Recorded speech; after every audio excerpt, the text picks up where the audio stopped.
Good afternoon, everybody. We're here for News Pod number 3 with Caro and Nick Madrid of the Free Toaster. Before we jump in, I want to thank our sponsors, Fintel Connect, Spinwheel, Bulldog Media Group, and New Market Growth, who enable us to do what we love every day, which is cover what's going on in fintech and consumer lending. So, Nick, one of the stories in this week's news edition was around Square and particularly Cash App Borrow and the traction they've had recently in consumer lending. What have you learned since we published that story? Yeah. So the headline story was, Block surpasses $200 billion in credit provided to customers, continuing to address global lending gaps. And naturally that piqued our interest and we dug a little deeper. And so I thought I could walk you through some of the research that we found. And really, it's evolved. The Block's consumer lending business has evolved into a major engine of growth for them. And when we look at the two major products there's Cash App Borrow and then the Afterpay,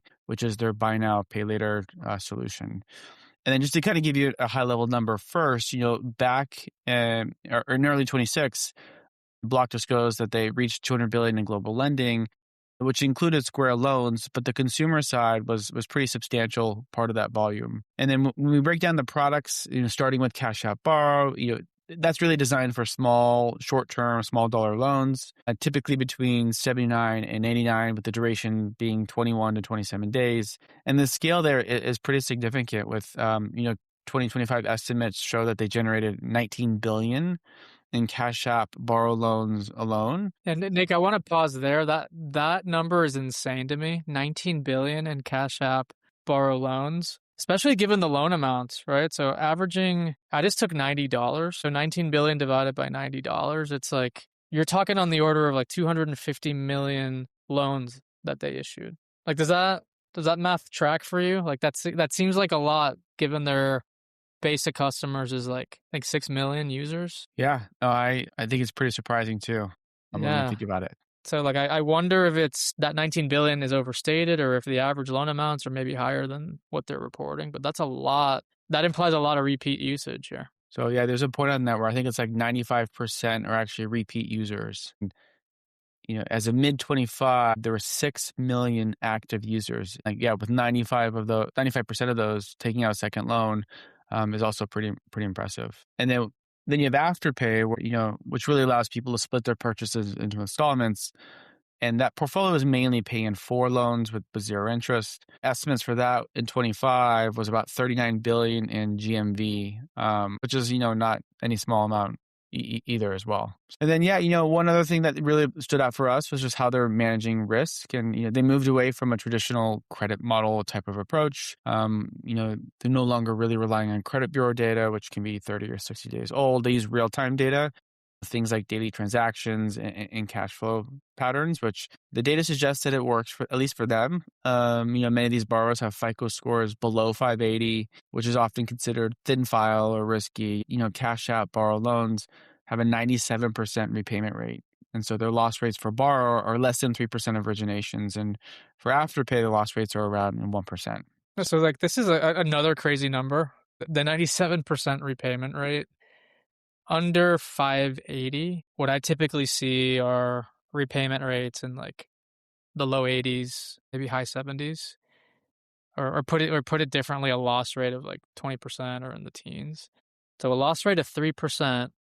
I'm just kind of connecting all the dots here on like the unit economics. They have extremely low CACs because they're coming through the first party app, right? So you could almost argue the CAC is 0. And then deposit funding, I learned as we were digging in, after we published the story, I learned that they got their FDIC approval for consumer lending in March of last year. So presumably that's pretty low cost of funds for this business. And now you combine that with a really high repayment rate.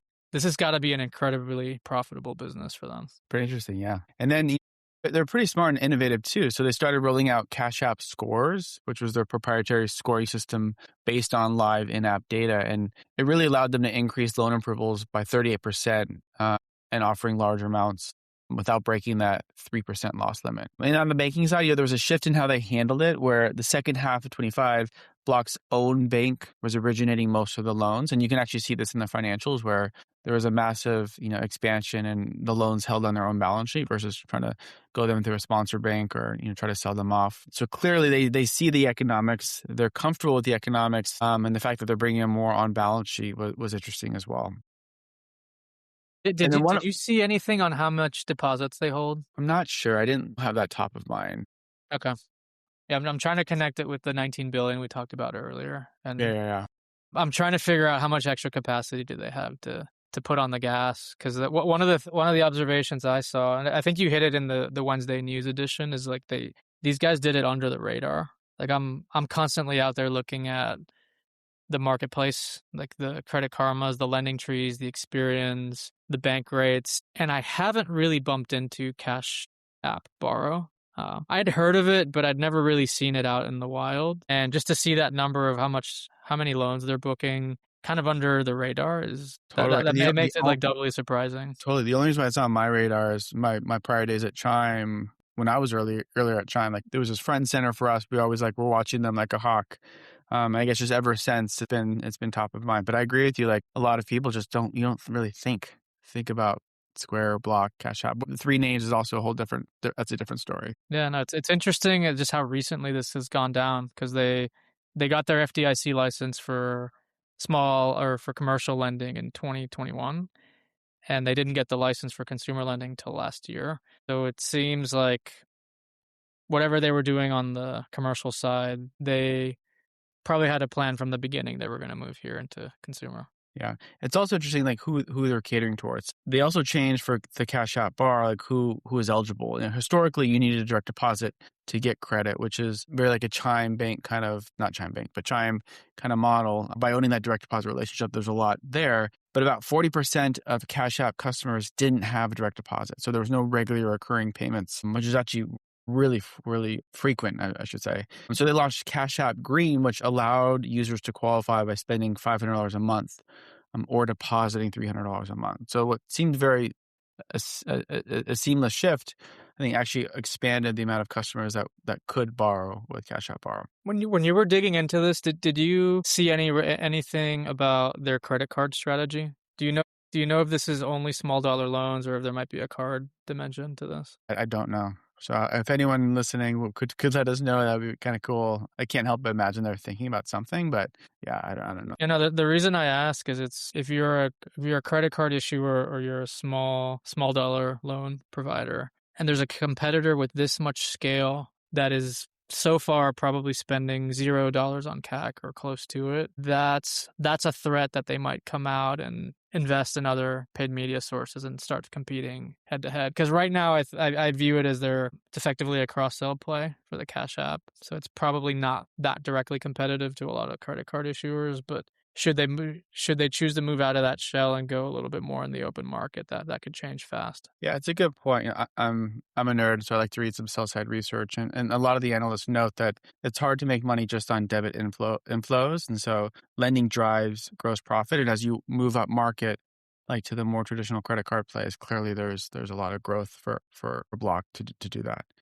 Just a few other points that I had here is like this Cash App ecosystem. 70% of the funds borrowed stay inside the Cash App ecosystem. Borrowers are much more valuable than non-borrowers. They bring in 3 times higher inflows, spend twice as much on the Cash App card, and have 3 times higher retention rates. It's also high margins. So, net margins for borrow are approximately 24%.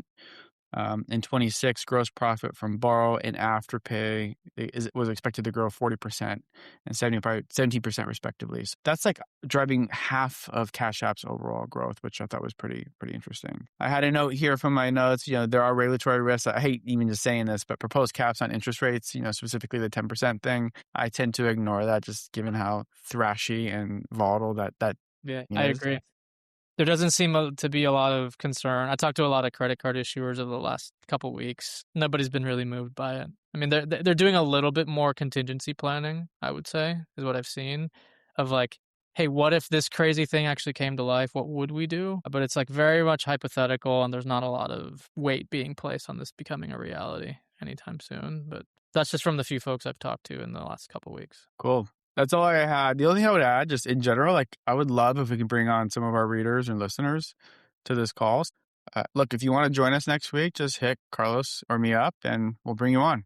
Yeah, no, this one's particularly interesting. It's straight in consumer lending. It's a little under the radar. There's, I think, a lot of probably marketing and distribution lessons to be drawn from the case study. And I'm not sure if someone from the Cash App team would be willing to come and jam with us. I would love that. So if you know someone at Cash App, particularly on the lending side, that'd be willing to kind of go that one level deeper from what was recently shared in the press release this week, that'd be awesome. Otherwise, if you've worked in a similar business and you have strong hypotheses on how you think they're doing this, that'd be great too. So cool, Nick. Well, good to see you, and we'll chat again next Friday. Enjoy your weekend. Thanks. Bye.